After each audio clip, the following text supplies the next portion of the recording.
हांडी घर में आप इस्तेमाल करते होंगे, मेरे घर में काफ़ी यूज़ होती है। इसको जब भी धोएं इसको उल्टा रखें।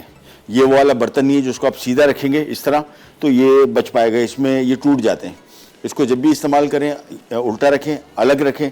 अच्छा, ये चटक जाती है हांडी, जब ये चटक गई तो समझ जाएं कि फिर इसका काम हो गया ख़त्म। उसकी वजह ये कि चटकने के बाद इसकी जो क्रैक बने हुए उसके अंदर चले जाता है ऑयल या खाना सालन, और बाद में जब आप गर्म करते हैं दोबारा वो सालन उबल के नीचे अंदर वापस फिर आता है।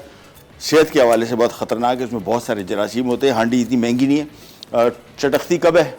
कभी कभार अचानक वैसी चटक जाती है बग़ैर कुछ किए हुए, और अमूमन बहुत चलती है। मेरे घर में हमने मेरे ख्याल में एक हांडी सिवाय एक आध के जो बहुत जल्दी चटक गई थी, साल निकाला है। 400-450 रुपये की हांडी होती है, बड़े साइज़ की फुल, और जायका इसका बड़ा अच्छा था खानों का।